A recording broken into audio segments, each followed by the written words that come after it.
ang init. Pabili, pabili. Ano yun? Pogi to. Yung pabili po ako ng biskwit po. Arte. Ano pa? Tsaka po nung ano po, yung drinks po na yun po. Ayun po, isa lang po. Arte, hindi naman maganda. Ano sabi mo? Hay, narinig ko yun Hindi porque pogi kayo, ipapalagpasin ko yung mga sinasabi mo sa akin. Kaya lang naman ganito yung naging itsura ko, naubusan ako ng skincare, no? Skincare product lang naman pala, edi mag-aqua skin ka na lang. Ito yung kanilang latest product, yung kanilang food supplement capsule, yung kanilang collagen, tsaka yung kanilang Chubaki soap. Oh, gamitin mo. Ano ba itong mga to? Sige na nga, bay na nga, arte mo. Bala ka dyan. Yabang nun Papatunayan ko sa kanya nagaganda ulit ako.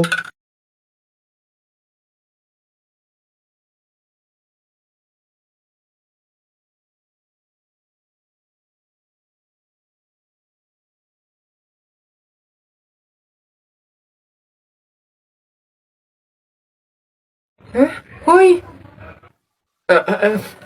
Ganda! Siyempre nag-aqua skin ako. Kapag daw July 21, Friday ka pinanganak, malas ka daw. Ha? Nay! Ano ba yan? O bakit? May nabasa ko dito sabi kapag daw July 21 ka pinanganak tapos Friday, malas ka daw. Di ba yun yung birthday ko? So, malas ako? Ay, ang huwain mo naman anak, huwag ka mag-alala. Hindi mo yung tunay na birthday, yun yung date, July 21 Friday, kung saan napulot ka namin sa pusali. Masyado ka naman nag-aalala masyado. Ha? So, ampun ako, Nay. Oo naman. Ay.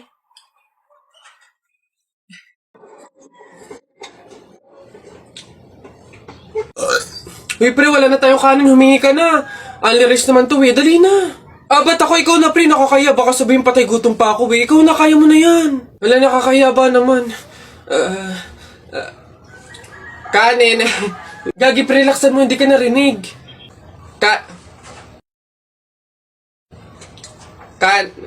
Dali na. Wait na, nakakairit ka lang. Kuya. Ayan. Kanin. Ay, nakakaya.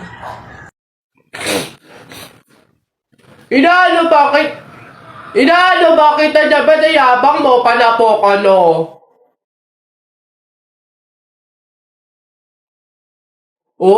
Sige, yabang mo dyan Sumbong kita sa tatay ko, pulis yun Suntok na kita. Aray! Tara, buhatin na natin yung kabaong. Ay, teka. Kamag-anak kayo, di ba? Hindi pwede. Pamahiin yon. Bawal magbuhat ng kabaong ang kamag-anak. Yung iba na lang. Kayo na lang magbuhat dito. Yan, kayo. Ay, kami po. Ay, hindi po. Kamag-anak po ako. Pamangkin po ako niyan. Ay, ako rin po hindi kasi ninang ko po yan Kamag-anak din po ako kasi kapatid po yan ni Papa. Ganun ba? Kayo. Kamag-anak ba kayo? Kayo na lang magbuhat nito, sige. Ay, kamag-anak ko din po. Tita ko po kasi yan Ako naman, kapatid. Lalo na po ako po yung anak Siya. Paano yan? Wala tayong magagawa. Kailangan sundin yung pamahiin talaga. Siguro, iwan nyo na lang yan dyan. May magbubuhat naman siguro kusa yan. Iwanan nyo na yan dyan. Ayaw nga po, dapat talaga sundin yung pamahiin. Baka kasi may mangyari pang masama. Sige po, iwan na lang po natin. Bye po. Tara na. Bye, Nay. Bye, Tita.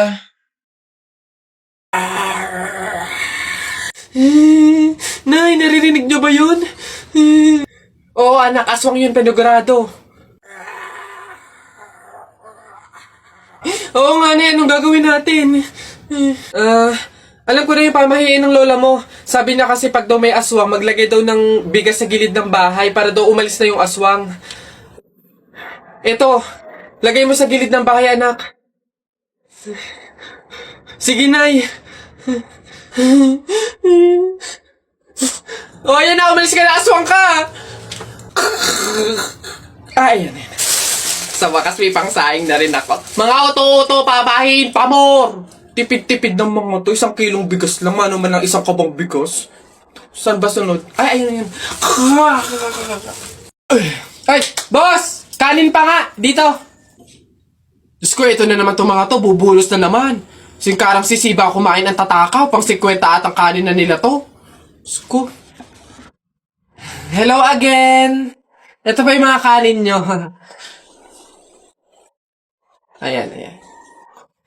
Ito pa. Okay. Ay, wait lang, boss. Dito pa pala sa kasama ko, mga 5 kanin pa. Tama na naman! Ang sisiba nyo kumain ng tatakaw nyo eh. Tirahan nyo naman yung iba, no? Baka maubusan. Parang mga hindi kayo nakain. Kanina pa kayo dito, ha? Diyos ko po, ang litsan, walang kabusugan. Uwi! Diyos ko, dito na tumira eh. Teka. Nasaan manager nyo? Ganito ba mga empleyado dito? Eto naman si Sir, hindi mabiro. May 3 kaban pa dun sila saing lang. Wait lang. Masyado ka naman seryoso masyado. Gusto nyo lahat ng kanin dito, iuwi nyo na. Ha? Wait lang, teka lang. Dadaling ko dito pagkasaing, ha? Sige. Anak? Oh, Nay.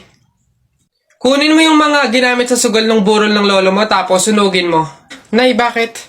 Basta masama yung pamahiin yun, gawin mo na lang. Yung mga baraha? Oo nga, basta lahat ng ginamit sa sugal, sunugin mo. Lahat, ha? Sige, Nay.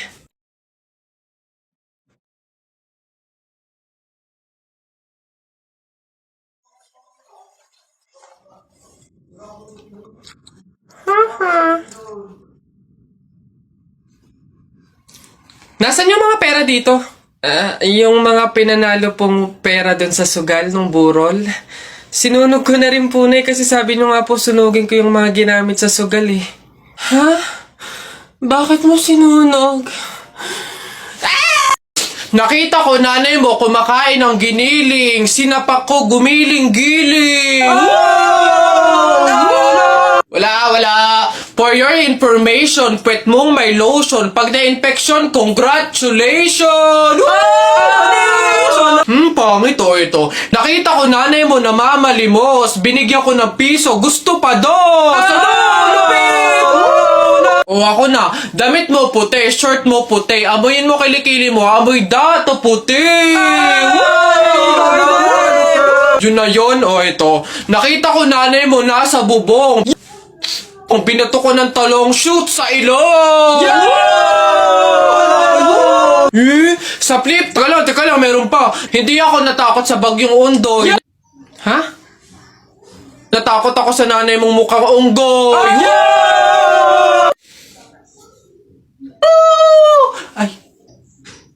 Ay, Nay! Hoy, ikaw na bata ka. Ano yung pinagsasabi mo dito? Tungkol sa nanay niya, ha? Anak ko ito eh. So, ako yung sinasabihan mo, ha? Ay, Ate Flor, ano po yun? Mga flip-top lang po yun. Mga joke-joke lang po. Biro-biro lang po. Hindi po totoo yun eh. Ako nakakapang-init ng ulo tong batang to. Nasaan yung nanay mo, ha? Sasabihin ko lahat ng sinabi mo sa akin. Ay, hindi po, Ate Flor, wag po. Joke lang po yun. Hindi na...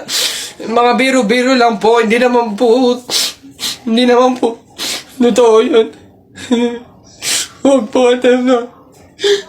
O basta mga pare, ganito ang plano ha. Kapag andun na tayo sa mga inasal, isang PM1 na only rice lang yung o-orderin natin. Isa lang ha. Tapos PM2 na hindi naman only rice. Makakatipid na tayo nun guys kasi doon sa order na only rice tayo, hihingi ng mga kanin. G? Okay? G. Good day mga sir. Excuse me, order kami no?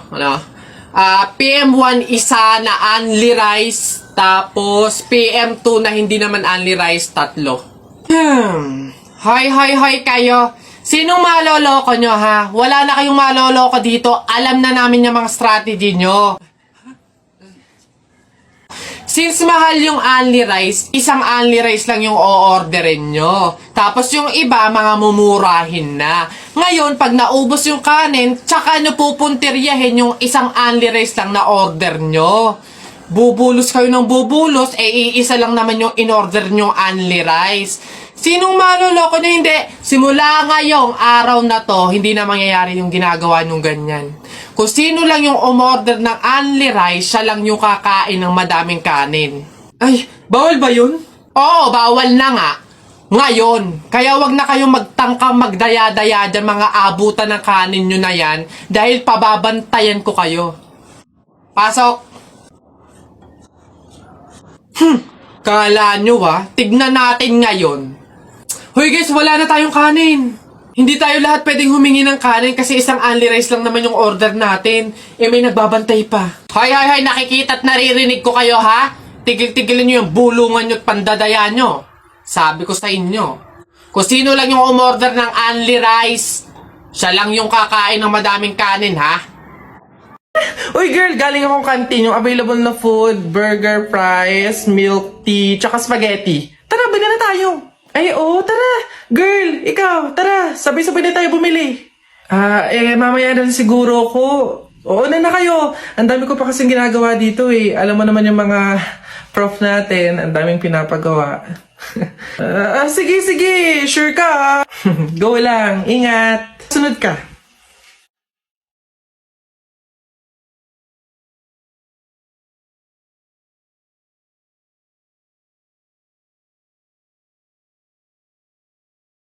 Oh, excited na ako, babe. Oh, girl, ano? Sama ka? Tara! Buong section natin is pupunta sa mall later after class. Let's G? Oh,